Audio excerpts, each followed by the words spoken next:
달빛처럼 포근한 옛 이야기 월명야담입니다. 오늘도 건강과 웃음이 늘 함께 하시길 바랍니다. 구독과 좋아요로 함께 해주시면 더 많은 이야기를 들려드릴 수 있습니다. 자, 이제 달빛 같은 이야기 속으로 함께 걸어가 보겠습니다. 여명이 채 밝아오기도 전에 대전의 촛불은 꺼질 줄을 몰랐습니다. 임금께서는 이미 며칠째 단잠을 이루지 못하고 계셨지요. 밤마다 같은 꿈이 반복되었기 때문이었습니다. 넓디 넓은 바다 한가운데 곡식을 가득 담은 자루들이 물결에 휩쓸려 하나둘 깊은 물속으로 사라져갔습니다.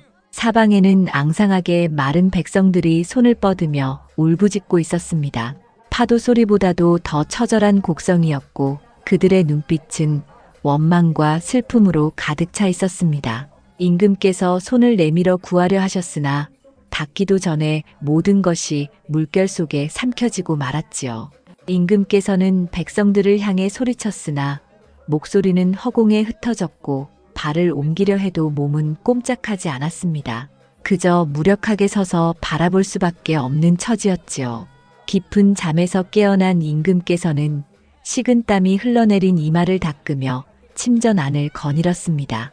창밖에는 궁녀들의 발걸음 소리가 조심스레 울렸으나 귓가에는 여전히 백성들의 울음소리가 메아리 쳤습니다. 내관이 다가와 골룡포 자락을 여미었으나 임금의 얼굴에는 깊은 근심이 지워지지 않았습니다. 밤 공기는 차가웠으나 임금의 등에는 식은땀이 흥건했지요. 짐이 무엇을 잘못한 것일까? 임금께서는 홀로 중얼거리셨습니다. 그러나 대답해줄 이는 아무도 없었습니다. 날이 밝자 상참이 열렸습니다. 영의정을 비롯한 대신들이 대전에 모여 엎드렸습니다. 그러나 평소와 달리 임금께서는 정사를 의논하시기보다 깊은 생각에 잠겨 계셨지요. 신하들은 서로 눈빛을 주고받으며 술렁거렸습니다. 임금의 얼굴빛이 유난히 어둡고 수심이 가득했기 때문이었습니다. 며칠째 잠을 설치신 탓인지 눈가에는 그림자가 짙게 드리워져 있었고 입술은 바짝 말라 있었습니다. 잠시 침묵이 흐른 뒤 임금께서 무겁게 입을 여셨습니다. 경들에게 물을 것이 있다. 황송하옵니다, 전하. 분부를 내리시옵소서. 영의정이 머리를 조아리며 아뢰었습니다. 그의 목소리에는 긴장이 서려 있었지요. 짐이 며칠째 같은 꿈에 시달리고 있다. 드넓은 바다 위에 곡식 자루들이 물에 잠기고 굶주린 백성들이 손을 뻗으며 울부짖는 꿈이로다. 이 꿈이 길한 것인지 흉한 것인지 며칠 기한을 두노니 그 뜻을 분명히 밝혀 아뢰라. 거짓으로 아첨하는 자가 있거든 큰 벌을 면치 못할 것이다. 대전의 공기는 순식간에 무거워졌습니다. 신하들은 감히 고개를 들지 못한 채 땅바닥에 엎드렸습니다. 임금의 말씀에 담긴 무게가 그들의 어깨를 짓누르는 듯 했지요. 황공하옵니다, 전하. 반드시 하늘의 뜻을 헤아려 바르게 아뢰겠사옵니다. 영의정이 다시 절을 올리며 대답했습니다. 다른 대신들도 저마다 목소리를 높여 충성을 맹세했지요. 하나 속으로는 모두 당황스러워했습니다. 꿈의 내용이 너무나도 불길했기 때문입니다. 상참이 파하고 신하들이 물러나자 임금께서는 홀로 대전에 남으셨습니다. 창밖으로는 봄볕이 따스하게 비쳤지만 옥좌 위 임금의 마음속은 여전히 어둠으로 가득했습니다. 길게 뻗은 한숨이 홀 안에 흩어졌습니다. 곁에서 시립한 내관은 감히 눈길조차 들지 못하고 고개를 떨군 채 서 있었습니다. 그날부터 궁궐 안팎은 부산스러워졌습니다. 임금의 명을 받은 신하들이 사방에 사람을 보내어 해몽에 능한 자들을 찾아 불러 올렸습니다. 전복에 이름난 무당이며 도사들이 하나둘 입걸하였으나 누구 하나 확답하지 못했습니다. 꿈의 내용이 너무나도 흉하여 차마 길조라 말할 수도 함부로 흉조라 단정할 수도 없었던 것입니다. 잘못 아뢰었다가는 목이 달아날 수도 있는 일이었지요. 한편 대신들은 은밀히 모여 의논했습니다. 저마다 속내는 달랐습니다. 길몽이라 꾸며 아뢰는 것이 상책이라 속삭이는 자가 있었고 모호한 말로 둘러대자는 자도 있었습니다. 백성을 걱정하기보다는 제 한 몸과 관직을 보전하려는 마음뿐이었지요. 어느 누구도 진실을 마주할 용기가 없었습니다. 그러나 임금께서는 신하들의 그런 속내를 이미 꿰뚫어 보고 계셨습니다. 그 때문에 더욱 근심이 깊어졌습니다. 신하들을 믿을 수 없다면 대체 누구를 믿어야 한단 말입니까? 밤이 깊어가자 또다시 그 꿈이 찾아왔습니다. 바다에 잠기는 곡식자루, 울부짖는 백성들, 손을 뻗어도 닿지 않는 절망. 임금께서는 다시금 땀에 젖은 채 깨어나셨습니다. 적막한 침전 안에서 홀로 중얼거리셨지요. 하늘이 짐에게 무엇을 경계하는 것인가? 허공에 울려 퍼진 그 목소리에 대답해줄 이는 아무도 없었습니다. 다만 창밖으로 달빛만이 차갑게 비추고 있을 뿐이었지요. 한양에서 멀리 떨어진 어느 고을, 낮은 언덕 아래 초가집 한 채가 외로이 서 있었습니다. 기와 지붕에 번듯한 대갓집에서 살던 시절은 이제 예시야기가 되어버렸지요. 그 집의 주인인 문씨 부인과 딸 해림은 기댈 이 하나 없이 단둘이 살아가고 있었습니다. 해림의 집안은 원래 이름난 양반가였으나 아버지가 세상을 떠나자 친척들이 재산을 송두리째 거두어 갔습니다. 남은 것은 허물어진 초가와 밭고랑 몇 이랑 뿐이었고 끼니를 잊지 못하는 날이 잦아졌습니다. 그럼에도 모녀는 서로 의지하며 하루하루를 버텼습니다. 문씨 부인은 밤낮으로 바느질을 하였고 해림은 산에 올라 약초를 캐어왔습니다. 해림은 16 나이였지만 또래보다 훨씬 의젓했습니다. 어릴 적부터 아버지께 글을 배워 사서삼경을 줄줄이 외웠고 글씨 또한 단아하게 써내려갔습니다.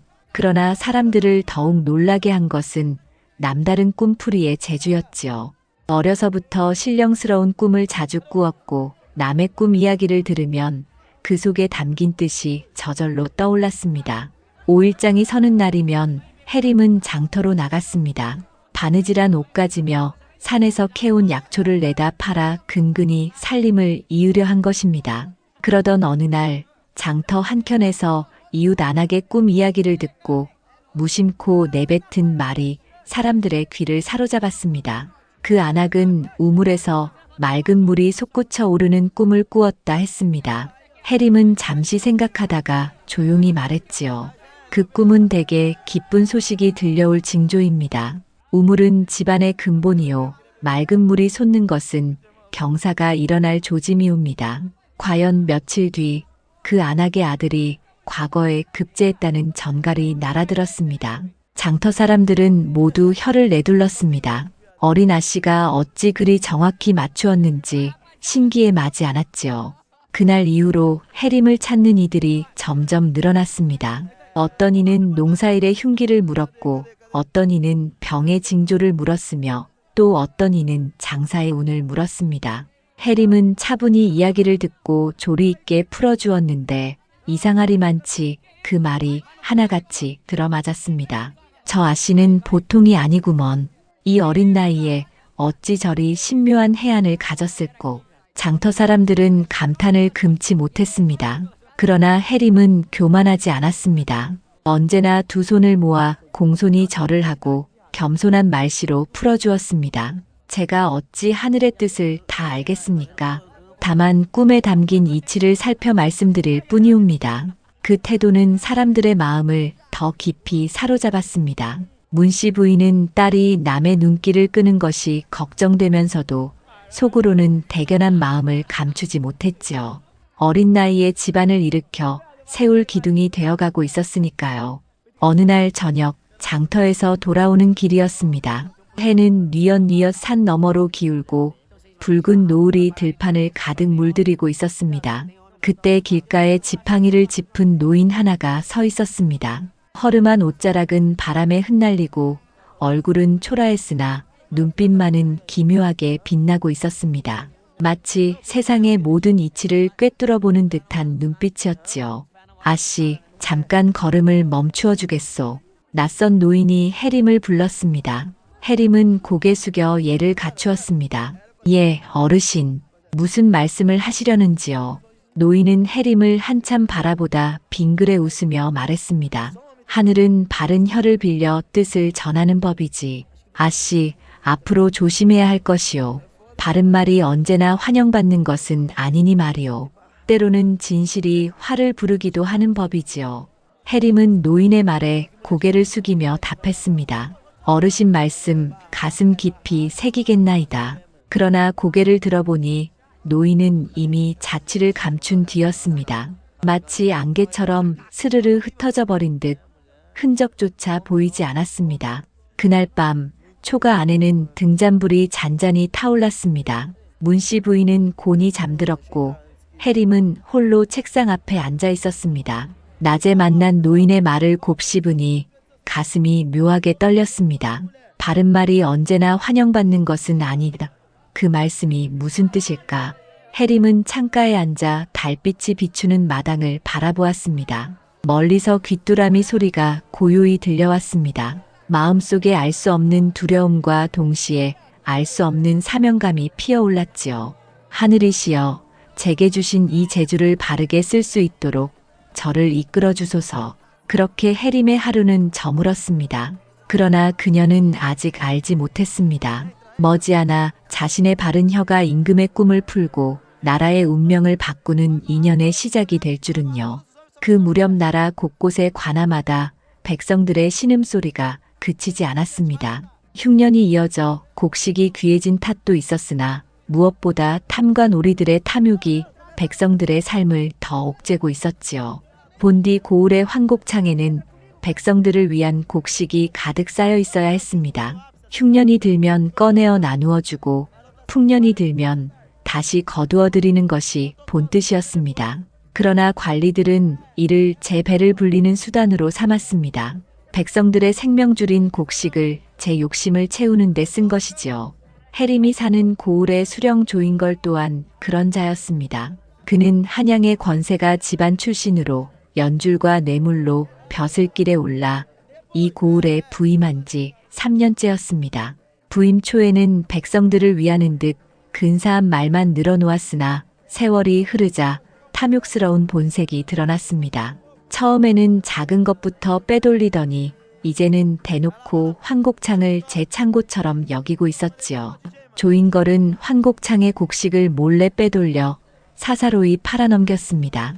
장부에는 마치 백성들에게 나누어 준 듯 거짓 기록을 남겼지요. 그 덕에 그의 곳간에는 쌀과 무명이 가득했고 사랑방에는 온갖 기물과 보물이 넘쳐났습니다. 밤마다 기생을 불러 잔치를 벌이고 값비싼 술과 음식을 탐했습니다. 그의 신복 한석진은 이런 일을 도맡아 처리하는 자였습니다. 몰락한 중인 집안에서 태어나 아전 노릇을 하던 그는 간교한 꾀로 조인걸의 눈에 들어 출세의 길을 잡았습니다. 그는 장부를 조작하는 데 능했고 곡식을 빼돌리는 일에도 귀신 같았습니다. 교활한 눈빛과 아첨하는 말솜씨로 사또의 총애를 한 몸에 받고 있었지요. 어느 날 저녁 관아의 사랑채에서 조인걸과 한석진이 술잔을 마주하고 앉아 있었습니다. 흔들리는 촛불 아래 두 사람의 얼굴에는 탐욕의 그림자가 짙게 드리워져 있었지요. 이번 달에는 얼마나 거두어 들였느냐. 조인걸이 술잔을 기울이며 물었습니다. 그의 목소리에는 만족스러움이 묻어났습니다. 한석진은 허리를 굽혀 아부 섞인 목소리로 대답했습니다. 쌀 100석에 무명 50피를 더 거두었습니다. 모두 사또 덕분이지요. 백성들은 아무것도 모르고 있사옵니다. 흐흐, 잘하였구나. 한양의 대감들께 바칠 선물도 넉넉하겠구나. 윗자리를 잘 모셔야 벼슬이 오래가는 법이지. 조인걸은 흐뭇한 얼굴로 고개를 끄덕였습니다. 그는 윗자리에 뇌물을 바치며 벼슬을 오래 지킬 계책을 꾀하고 있었지요. 더 높은 자리로 올라가려면 아래 것들을 쥐어짜는 수밖에 없다고 여겼습니다. 한석진은 술잔을 들이켜고는 간사한 눈빛으로 말을 이었습니다. 그런데 요즘 한양에서 전하께서 꿈 때문에 근심하신다는 말이 돌고 있습니다. 꿈이라니 무슨 꿈이란 말이냐. 조인걸의 눈빛이 번쩍였습니다. 백성들이 굶주리는 꿈을 꾸셨다 합니다. 그리하여 꿈을 풀라 명을 내리셨다 들었습니다. 온 조정이 발칵 뒤집혔다 하옵니다. 조인걸은 잠시 생각하더니 입가에 미소를 띄었습니다. 허허, 그것 참 묘한 일이로구나. 전하께서 흉몽을 꾸셨다 하니 온 나라가 들썩이겠구먼. 재미있는 일이 벌어지겠어. 한석진은 몸을 조금 앞으로 숙이며 간교한 속내를 드러냈습니다. 이는 오히려 기회가 될 수도 있습니다. 흉몽이라 아뢰면 벌을 받을 터이고 길몽이라 꾸며 바치면 상을 받을 것이지요. 사또께서 그 해몽을 잘 꾸며 올리신다면 한양으로 승진하실 수도 있지 않겠습니까? 이참에 더 높은 자리로 오르실 때가 되지 않았습니까? 조인걸의 눈빛이 번쩍였습니다. 그는 오래전부터 더 높은 벼슬을 꿈꾸고 있었지요. 이런 변방 고을이 아니라 한양에서 큰 벼슬을 하고 싶었습니다. 그렇다면 내가 앞장서 그 일을 꾸려보거라. 해몽꾼을 구해오든 말을 잘 꾸며 상소를 올리든 맡기겠다. 반드시 길몽으로 꾸며야 한다. 예, 소인 분부대로 하겠습니다. 사또께서는 그저 믿고 맡기시옵소서. 한석진은 깊이 허리를 숙였습니다. 머릿속에는 이미 간교한 꾀가 떠돌고 있었습니다. 그날 밤 두 사람은 취하도록 술을 마셨습니다. 관아 밖에서는 굶주린 백성들이 곡식을 구하며 울부짖고 있었지만 그들의 귀에는 닿지 않았습니다. 아니, 들린다 한들 모른 채 했지요. 백성들의 고통 따위는 그들에게 아무 의미도 없었습니다. 달빛이 기와 지붕 위를 비추고 있었습니다. 그 빛은 차갑고 쓸쓸했습니다. 마치 하늘이 이 땅에 불의를 내려다보며 한숨 짓는 듯 했지요. 그러나 조인걸과 한석진은 하늘을 두려워하지 않았습니다. 그들은 오직 탐욕을 채우는 일에만 마음을 쏟았습니다. 백성들의 고통은 안중에도 없었고 임금의 근심조차 자신들의 출세를 위한 발판으로만 여겼습니다. 굳게 잠긴 황곡창의 자물쇠 뒤에서 곡식은 날로 줄어들고 있었습니다. 백성들은 배를 움켜쥐고 신음했으나 관아의 곡간은 날마다 불어나고 있었습니다. 그것이 곧 이 땅을 뒤덮은 어둠이었지요. 5일장이 선 날이었습니다. 아침부터 장터에는 사람들이 모여들어 북적였지요. 곡식을 내놓은 이 생선을 잡아온 이 무명을 펼쳐놓은 이들이 저마다 목청을 높였습니다. 그러나 장터 풍경은 예전만 못했습니다. 내다 파는 물건도 줄었고 사는 이는 더욱 드물었습니다. 흉년에다 관아의 수탈이 겹치니 백성들의 주머니가 텅 비어 있었던 까닭이지요. 장터 여기저기서 한숨 섞인 목소리가 들려왔습니다. 해림은 장터 한 구석에 자리를 잡았습니다. 바느질에 지은 버섯 몇 켤레, 산에서 캐온 약초 몇 다발이 전부였습니다. 그런데 물건을 사러 오는 이보다 해림에게 꿈 이야기를 들려주러 오는 이들이 더 많았습니다. 그때 한 농부가 다가왔습니다.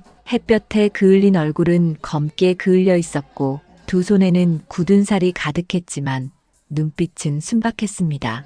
그는 해림 앞에 서서 허리를 숙였습니다. 아씨, 소인이 어젯밤 묘한 꿈을 꾸었는데 혹 해몽을 부탁드려도 되겠소? 해림은 두 손을 가지런히 모으며 단정히 앉아 대답했습니다. 말씀해 보십시오. 제가 아는 만큼 풀이해 드리겠습니다. 농부는 잠시 머뭇거리다가 입을 열었습니다. 곡식을 가득 실은 수레가 장터 어기로 들어오는데 그만 바퀴가 빠져 수레가 넘어지고 말았소이다. 곡식 자루가 땅바닥에 쏟아져 사방으로 흩어졌지요. 주워 담으려 해도 손에 잡히지 않더이다. 해림은 고요히 듣고 있었다가 잠시 눈을 감고 생각에 잠겼습니다. 이윽고 천천히 입을 열었습니다. 이는 단지 한 집안의 불운이 아니옵니다. 곡식을 실은 수레가 장터로 들어오지 못한다는 것은 곧 곡간이 비고 백성들이 굶주릴 징조이지요. 장터로 곡식이 들어오지 못하면 백성들은 무엇으로 살아가겠습니까? 머자나 더 어려운 때가 올 것이니 미리 대비하셔야 하옵니다. 주위에 모여있던 사람들이 술렁이며 고개를 끄덕였습니다. 실제로 요즘 장터에 곡식을 내다 파는 이가 눈에 띄게 줄고 있었기에 그 말은 더욱 실감이 났지요. 아씨 말씀이 옳소. 요즘 곡식 구하기가 하늘의 별 따기만큼 어렵소이다. 관아에서는 환곡을 풀어주지도 않고 말이오. 사람들이 저마다 불만을 늘어놓기 시작했습니다. 그때였습니다. 장터 저편에서 말발굽 소리가 요란하게 울렸습니다. 사람들은 황급히 길을 비키며 흩어졌습니다. 관복 차림의 사내가 말에서 내렸으니 바로 한석진이었습니다. 그는 관아 심부름을 하다 해림 주위에 인파가 모여 있는 것을 보고 다가온 것이었지요. 무슨 소란이냐? 장터에서 함부로 떠들어대는 게 무엇이더냐? 한석진의 목소리는 거칠고 위압적이었습니다. 백성들은 그가 수령조인걸의 신복이라는 걸 알기에 감히 대꾸하지 못했습니다. 한석진은 사람들을 밀치며 해림 앞에 섰습니다. 내가 바로 꿈풀이한다는 그 계집이냐? 해림은 두려움 없는 눈길로 단정히 대답했습니다. 예, 그렇습니다. 한석진은 해림을 위아래로 훑어보며 비웃음을 흘렸습니다. 계집 주제에 불길한 말로 민심을 흔들다니 무슨 짓이냐? 곡간이 비고 백성이 굶주린다니 관아를 모함하는 것이 아니냐? 이것이 반역의 말이 아니고 무엇이냐? 해림은 허리를 굽혀 예를 차리면서도 담담히 말했습니다. 저는 다만 꿈에 담긴 이치를 풀어 말씀드린 것뿐입니다. 거짓은 아니옵니다. 하늘의 이치를 전할 뿐이지요. 한석진의 눈썹이 치켜 올라갔습니다. 감히 말대꾸를 하느냐? 내 따위가 뭘 안다고 짓거리는 것이냐? 여기가 어디라고 함부로 입을 놀리느냐? 손가락질하며 꾸짖었으나 해림은 오히려 고개를 들어 그의 눈을 똑바로 바라보았습니다. 저는 하늘의 이치를 조차 말할 뿐입니다. 꿈은 하늘이 사람에게 보내는 징조이지요. 그것을 외면한다고 재앙이 사라지는 것은 아니옵니다. 진실을 가린다고 진실이 없어지는 것도 아니옵니다. 사람들은 숨을 죽이며 지켜보았습니다. 겉으로 나서지는 못했으나 속으로는 모두 해림의 용기에 감탄했습니다. 동시에 그녀가 한석진의 노여움을 사지 않을까 걱정했지요. 한석진은 이를 악물고 해림을 노려보았습니다. 하지만 장터에 모인 사람이 너무 많아 섣불리 손을 쓰지는 못했습니다. 그는 위협하듯 소리쳤습니다. 두고 보아라. 계집이 주제넘게 나서면 가만두지 않겠다. 이 일을 사또께 보고하겠다. 말을 남기고는 성큼 말에 올라타 장터를 떠났습니다. 말발굽 소리가 요란하게 울리며 멀어져 갔지요. 그가 떠나자 숨죽이고 있던 사람들이 해림 곁으로 모여들었습니다. 한 노파가 손을 부들부들 떨며 해림을 붙잡았습니다. 아씨, 괜찮소? 저자는 사또 똘마니인데 괜히 맞서다간 화를 입을게요. 쓸데없이 눈밖에 나셨구려. 또 다른 장정이 중얼거렸습니다. 아씨 말씀이 옳소. 하지만 저 자들 귀에 거슬리면 큰일이 나지요. 그들은 가차 없는 자들이옵니다. 해림은 빙긋 미소를 지으며 고개를 저었습니다. 염려 마십시오. 저는 그저 바른 말을 했을 뿐이지요. 하늘이 보호하실 것입니다. 문씨 부인은 딸의 손을 꼭 잡았습니다. 가슴은 두근거렸으나 눈빛만은 자랑스러웠습니다. 해림은 어머니의 손을 다정히 잡아드렸습니다. 그날 장터는 평소보다 일찍 파했습니다. 사람들은 저마다 근심스러운 얼굴로 집으로 돌아갔지요. 그러나 해림이 읊은 바른 말은 백성들의 가슴 깊이 새겨졌습니다. 누군가는 마침내 진실을 말했다는 것에 위안을 얻었고 누군가는 변화의 바람이 불기를 간절히 바랐습니다. 임금께서는 며칠을 더 고민하시다가 마침내 결심하셨습니다. 대신들의 말만 듣고서는 백성들의 실상을 알 수 없다고 판단하신 것이지요. 그날 밤 임금께서는 내관 하나만을 데리고 궁궐을 빠져나오셨습니다. 골룡포 대신 남루한 베옷을 걸치고 머리에는 갓 대신 낡은 삿갓을 쓰셨습니다. 내관 또한 허름한 차림으로 갈아입으니 두 사람은 마치 지방에서 올라온 선비와 하인처럼 보였습니다. 임금께서는 한양 근처 고을들을 돌며 백성들의 삶을 살피셨습니다. 낮에는 주막에 들러 백성들의 이야기를 들으셨고 밤에는 마을 어귀를 거닐며 집집의 살림살이를 살펴보셨습니다. 그러는 동안 임금의 마음은 점점 무거워져만 갔습니다. 어느 마을에서는 늙은이가 나무 껍질을 벗겨 죽을 쓰고 있었고 또 다른 마을에서는 아이들이 풀뿌리를 캐먹고 있었습니다. 곡간은 굳게 잠겨 있었지만 백성들은 배를 골고 있었지요. 임금께서는 꿈속에서 보았던 광경이 허상이 아니라 현실임을 새삼 깨달으셨습니다. 아니, 꿈보다 더 참혹한 현실이었습니다. 닷새째 되는 날, 임금께서는 해림이 사는 고을 장터에 이르렀습니다. 마침 5일장이 선 날이었지요. 임금께서는 내관과 함께 장터를 천천히 거닐며 백성들의 모습을 살폈습니다. 곡식을 내놓은 이는 적었고 사람들의 얼굴마다 근심이 가득했습니다. 그때 임금께서는 한 무리의 사람들이 한 아씨를 둘러싸고 있는 모습을 보셨습니다. 호기심이 생긴 임금께서는 가까이 다가가 보셨지요. 그 자리에 해림이 앉아 있었고 농부 하나가 꿈 이야기를 하고 있었습니다. 임금께서는 사람들 틈에 서서 귀를 기울이셨습니다. 해림의 풀이를 듣고 계시니 가슴이 철렁 내려앉으셨습니다. 그 풀이가 자신이 꾼 꿈과 너무나도 닮아 있었기 때문입니다. 곡간은 가득하되 탐욕이 길을 막아 백성에게 닿지 못한다. 해림의 말이 임금의 가슴을 울렸습니다. 임금께서는 사람들이 흩어진 뒤 해림에게 다가가셨습니다. 아씨, 잠깐 물을 것이 있소. 해림은 고개를 들어 나그네를 바라보았습니다. 남루한 옷차림이었으되 눈빛만은 범상치 않았습니다. 해림은 공손히 절하며 대답했습니다. 예, 어르신, 무엇을 여쭈시렵니까? 임금께서는 주위를 둘러보신 뒤 낮은 목소리로 물으셨습니다. 소인이 어느 높으신 어른의 심부름으로 왔소. 그분께서 꿈을 꾸셨는데 그 뜻을 알고 싶어 하시오. 바다 한가운데 곡식 자루가 물에 잠기고 백성들이 손을 뻗으며 울부짖는 꿈이라 하셨소. 해림은 잠시 생각에 잠기더니 천천히 입을 열었습니다. 그 꿈은 단순한 흉몽이 아니옵니다. 곡식이 바다에 잠긴다는 것은 곡간이 비었다는 뜻이 아니옵니다. 오히려 곡간은 가득하되 탐욕스러운 자들이 길을 막아 곡식이 백성에게 닿지 못한다는 상징이지요. 임금께서는 숨을 죽이며 들으셨습니다. 백성들이 울부짖는 것은 그 고통과 원망이 하늘에 사무쳤다는 뜻이옵니다. 만약 그 꿈을 꾸신 분이 높은 자리에 계신 분이라면 이는 백성의 아픔이 그분의 마음에 스민 것이옵니다. 하늘이 경고를 보내신 것이지요. 그렇다면 어찌해야 하오? 임금께서 다급히 물으셨습니다. 곡간을 열어 백성에게 나누어야 합니다. 탐욕을 부린 자들을 벌하고 막힌 길을 뚫어야 합니다. 그렇지 않으면 백성의 원망이 쌓여 큰 화가 될 것이옵니다.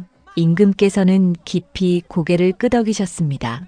그러고는 해림에게 정중히 절을 하셨습니다. 고맙소, 아씨. 큰 가르침을 얻었소이다. 해림은 당황하여 황급히 일어나 절을 받들었습니다. 임금은 내관과 함께 장터를 떠나셨습니다. 뒤돌아보니 해림은 여전히 그 자리에 앉아 있었습니다. 임금의 가슴에는 깊은 울림이 남았습니다. 저 처자의 해안이 참으로 밝구나. 하늘이 내게 저 처자를 통해 경계를 보이시는 것이로다. 그날 밤 임금께서는 궁으로 돌아오셨습니다. 그리고 이제 무엇을 해야 할지 분명히 아셨습니다. 꿈의 뜻이 무엇인지, 어떻게 해야 백성을 구할 수 있는지 명확해졌습니다. 임금께서 정하신 해몽의 기한이 하루 앞으로 다가왔습니다. 조정은 긴장으로 가득 차 있었지요. 대신들은 서로 눈치를 보며 머뭇거렸고 불려온 해몽꾼들은 제각각 다른 풀이를 내놓았으나 누구 하나 자신 있게 나서는 자가 없었습니다. 모두가 제 목숨이 아까웠던 것입니다. 그 무렵 해림이 사는 고을의 판관 이태겸은 근심에 잠겨 있었습니다. 그는 청렴한 선비 출신으로 늘 백성을 위해 애쓰는 관리였습니다. 그러나 같은 고을 사또 조인걸이 부정을 일삼는 것을 보면서도 판관의 권한만으로는 제어하지 못하는 현실이 늘 마음에 걸렸지요. 언젠가는 이 부정이 드러나기를 바랐으나 조인걸의 뒤에는 한양의 권세가들이 있었기에 쉽지 않았습니다. 그날 저녁 이태겸은 아전 하나를 불렀습니다. 들으니 장터에 꿈을 잘 풀이하는 아씨가 있다 하던데 사실이냐? 아전이 두 손을 모아 허리를 굽혔습니다.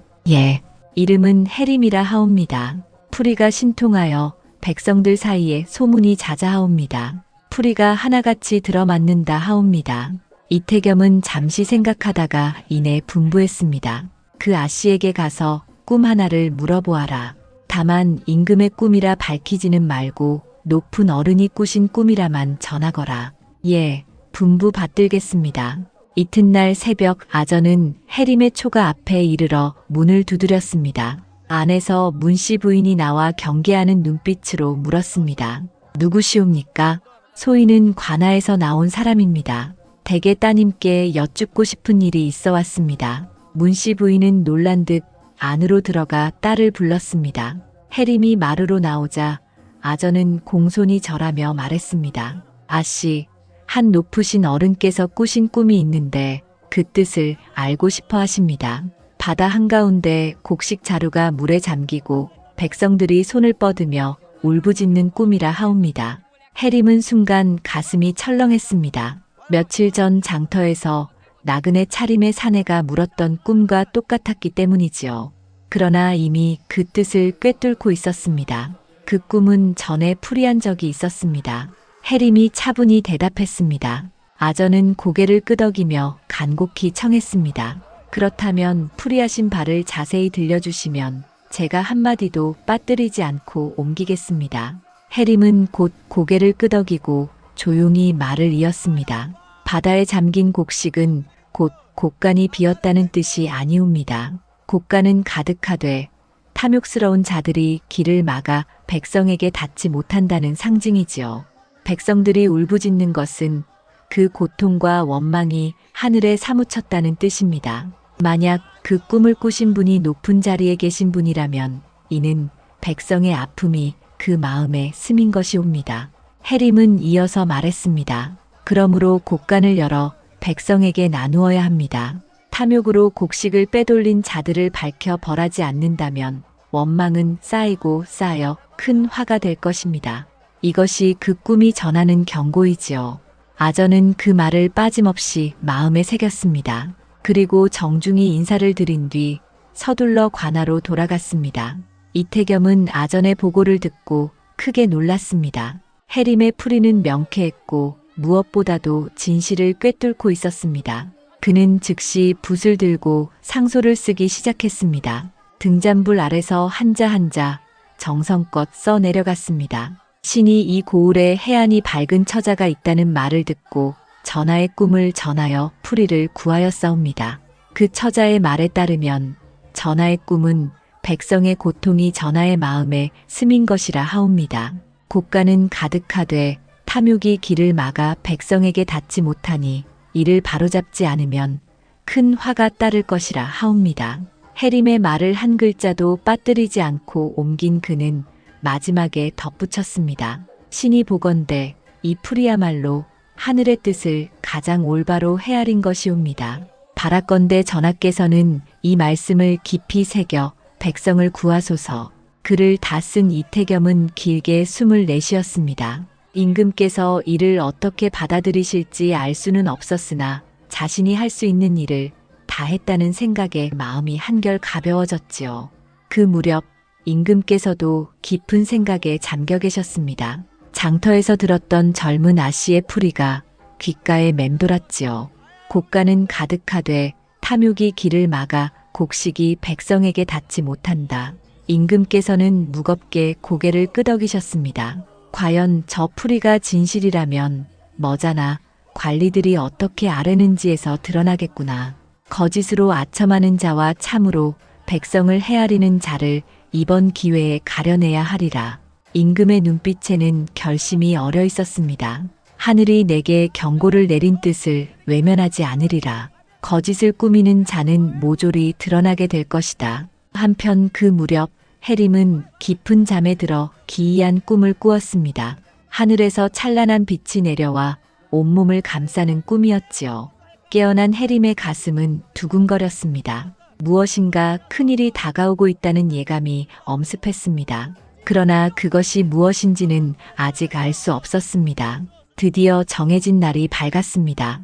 대전에는 임금을 비롯하여 영의정, 좌의정, 우의정과 육조의 판서들이 모두 모였습니다. 한쪽에는 이름난 해몽꾼들이 긴장한 기색으로 엎드려 있었지요.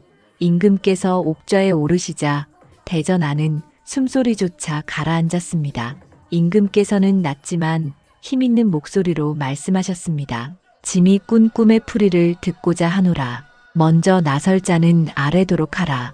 가장 먼저 앞으로 나온 이는 조인걸이었습니다. 그는 며칠 전부터 은밀히 대신들에게 재물을 돌리며 길을 닦아두었지요. 그는 공손히 엎드려 아뢰었습니다. 황송하옵니다, 전하. 신이 감히 꿈을 풀이하겠나이다. 시작해보거라. 임금께서 허락하자 조인걸은 한석진이 지어준 글을 펼쳐 읽기 시작했습니다. 전하의 꿈은 나라의 영화가 길이 이어질 상서로운 길몽이옵니다. 바다는 무궁함을 뜻하고 곡식은 풍요를 뜻하며 백성들이 손을 뻗는 것은 전하의 은혜를 사모함이옵니다. 이는 전하의 덕이 사해에 퍼져 만백성이 복을 누린다는 하늘의 계시이옵니다. 말이 끝나자 몇몇 대신들은 고개를 끄덕였으나 임금의 얼굴에는 아무런 변화도 없었습니다. 뒤이어 다른 해몽꾼들이 차례로 나섰으나 그 말들이 다 거기서 거기였지요. 누구 하나 진실을 찌르는 자는 없었습니다. 모두가 아첨하는 말만 늘어놓았습니다. 임금께서는 묵묵히 들으며 눈빛만을 굳게 하셨습니다. 마지막으로 이태겸이 앞으로 나섰습니다. 그는 상소문을 두 손에 높이 받쳐들고 무릎을 꿇었습니다. 전하, 신이 감히 한 가지 풀이를 아뢰고자 하옵니다. 시작해보거라. 이태겸은 깊이 숨을 고르고 상소문을 읽었습니다. 신이 다스리는 고을에 해안이 밝은 아씨가 있사옵니다. 신이 그 아씨에게 전하의 꿈을 전하여 풀이를 구하였사온즉 그 아씨는 이렇게 풀이하였나이다. 바다에 잠긴 곡식은 곧 곡간이 비었다는 뜻이 아니오라. 곡간은 가득하되 탐욕스러운 자들이 길을 막아 곡식이 백성에게 닿지 못한다는 상징이라 하옵니다. 백성들의 울부짖음은 그 고통이 하늘에 사무쳤음을 뜻하며 그것이 전하의 마음에 스민 것이라 하옵니다. 대전안이 술렁였습니다. 대신들은 서로 눈빛을 교환하며 당황했고 조인걸의 얼굴은 순식간에 잿빛으로 질렸습니다. 임금께서는 천천히 몸을 앞으로 기울이셨습니다. 장터에서 해림에게 직접 들었던 그 풀이와 한치도 다르지 않은 기다리고 있던 풀이였기 때문이지요. 임금의 눈빛에 잠시 빛이 스치더니 곧 무겁게 고개를 끄덕이셨습니다. 임금께서 말씀하셨습니다. 즉시 전국의 환곡창을 낱낱이 조사하라. 장부와 실제 곡식의 양을 대조하고 부정을 저지른 자가 있거든 끝까지 밝혀내도록 하라. 분부 받들겠나이다, 전하. 대신들이 일제히 엎드려 아뢰었습니다. 그 순간 조인걸은 온몸이 떨리며 숨조차 고르지 못했습니다. 조사는 곧 시작되었고 사흘도 지나지 않아 각 고을에서 보고가 쏟아졌습니다. 환곡창의 곡식은 장부와 턱없이 달랐고 수령과 아전들이 짜고 곡식을 빼돌린 정황이 드러났습니다. 조인걸의 고을 또한 예외가 아니었습니다. 아니, 오히려 가장 심각한 곳이었습니다. 환곡창 곡식의 절반 이상이 사라져 있었고 그의 집 사랑방에서는 쌀자루와 무명뭉치가 산더미처럼 쌓여 있었습니다. 그뿐 아니라 한석진이 장터에서 해림을 협박하며 입을 막으려 했던 일까지 백성들의 증언으로 밝혀졌습니다. 임금께서는 크게 노하시며 명하셨습니다. 조인걸은 백성을 속이고 곡식을 탐한 죄로 파직하여 먼 곳으로 귀양 보내라. 한석진은 곡식을 빼돌린 죄와 거짓 해몽으로 임금을 속인 죄에 더해 백성을 협박한 죄까지 합하여 곤장 100대의 중벌로 다스리라. 또한 각 고을에서 같은 죄를 저지른 자들도 모조리 파직하고 옥에 가두라. 분부 받들겠나이다. 관리들이 일제히 목소리를 모았습니다. 그 뒤로 전국 곳곳에서 탐관 오리들이 줄줄이 파직되거나 옥에 갇혔습니다. 빼돌려진 곡식은 모두 거두어들여 굶주린 백성들에게 나누어졌습니다. 백성들은 거리로 몰려나와 두 손을 높이 들고 환호했습니다. 하늘이 마침내 벌을 내리셨도다. 전하께서 우리의 고통을 아셨구나. 온 나라가 기쁨으로 끌어올랐습니다. 오랫동안 가슴속에 쌓였던 원망이 풀리고 굶주림에서 벗어날 희망이 눈앞에 드리운 것이지요. 관아마다 곡식을 나누어 주는 곳에는 긴 줄이 이어졌고 백성들의 얼굴에는 모처럼 웃음이 번져나갔습니다. 탐관 오리들을 벌한 뒤 임금은 은밀히 이태겸을 불러들였습니다. 대전의 촛불이 고요히 일렁이고 바깥으로는 가을바람 소리만 들려왔지요. 임금은 잠시 창밖을 바라보다가 이윽고 입을 여셨습니다. 경이 아랜 그 처자, 이름이 해림이라 했지. 그러하옵니다, 전하. 이태겸이 공손히 머리를 숙였습니다. 임금은 잠시 침묵하다가 낮고 단호한 목소리로 이었습니다. 그 처자의 혀가 바르다. 하늘의 뜻을 전한 것이니 짐이 그 말을 듣지 않았다면 여전히 어둠 속에 있었을 것이고 백성들은 끝내 고통에서 벗어나지 못했을 것이다. 이태겸이 엎드려 아뢰었습니다. 전하의 성덕이 천하에 미친 까닭이옵니다. 임금은 고개를 저으며 말을 이었습니다. 아니다. 이는 모두 그 처자의 공이다. 임금은 곧바로 명하였습니다. 경은 돌아가거든 그 처자에게 짐의 뜻을 전하라. 곡식 백석과 전답 신마지기를 내려 그 해안에 보답하라. 또한 앞으로도 바른 말을 굽히지 말고 백성을 이롭게 하라 전하라. 황송하옵니다 전하. 분부 받들겠나이다. 이태겸은 깊이 절을 올렸습니다. 임금은 내관을 불러 하사품을 준비하게 하였습니다. 곡식과 전답 문서가 정성스레 꾸려졌지요. 며칠 뒤 이태겸은 아전을 시켜 해림의 집으로 하사품을 보냈습니다. 초가 앞에 수레가 멈추자 해림과 문씨 부인은 놀라며 달려나왔습니다. 아니, 이게 무슨 일이란 말이냐? 문씨 부인이 당황스레 물었습니다. 아전은 공손히 절을 하고 공문을 펼쳐 읽었습니다. 전하의 명이요. 해림 아씨의 바른 풀이로 나라에 큰 허물이 드러났으니 이에 곡식 백석과 전답 신마지기를 하사하신다. 해림과 문씨 부인은 믿을 수 없다는 듯 서로를 바라보았습니다. 아전은 수레에서 곡식 자루를 내리고 전답 문서를 해림에게 공손히 건넸습니다. 또한 전하께서는 아씨께서 앞으로도 바른 말로 백성을 이롭게 하라 이르셨습니다. 해림은 떨리는 손으로 문서를 받아들었습니다. 그리고 북쪽을 향해 몸을 낮추어 깊이 절을 올렸습니다. 황송하옵니다. 소녀가 어찌 이토록 큰 은혜를 입겠사옵니까? 문씨 부인도 함께 절하며 눈시울을 적셨습니다. 오랜 가난과 고통 끝에 내려온 하늘의 은혜였지요. 아전이 돌아간 뒤 해림은 마당 가득 쌓인 곡식 자루들을 바라보다가 며칠 전 장터에서 만났던 나그네를 떠올렸습니다. 남루한 옷차림이었으되 눈빛만은 남달랐던 그 사내 말입니다. 혹시 그분이? 해림은 작은 목소리로 중얼거렸습니다. 그러나 감히 확신할 수는 없었습니다. 다만 가슴속 깊은 곳에서 감사가 샘솟을 뿐이었지요. 소문은 순식간에 온 고을에 퍼졌습니다. 장터에 나간 해림을 사람들이 애워싸며 말했습니다. 아씨, 정녕 전하께서 하사품을 내리셨다지요. 그 꿈이 바로 전하의 꿈이었다 하지 않소. 사람들은 신기해하며 물었고 해림은 고개를 숙이며 조용히 대답했습니다. 소녀는 다만 꿈의 이치를 풀이했을 뿐이옵니다. 모든 것은 하늘의 뜻이지요. 사람들은 해림의 겸손함에 더욱 감탄했습니다. 저마다 고개를 숙여 감사를 표했지요. 탐관 오리가 물러나고 곡식이 백성들에게 나누어진 것도 모두 해림의 바른 말 덕분이었습니다. 그날 저녁 해림은 어머니와 함께 초가 마루에 앉아 달을 바라보았습니다. 은은한 달빛이 마당을 비추고 귀뚜라미 소리가 고요히 들려왔습니다. 해림아, 내가 참으로 장하다. 어미는 내가 자랑스럽다. 문씨 부인이 딸의 손을 꼭 잡으며 말했습니다. 해림은 어머니의 손을 살며시 감싸쥐었습니다. 어머니, 소녀는 다만 바른 말을 했을 뿐이옵니다. 아버지께서 늘 말씀하셨지요.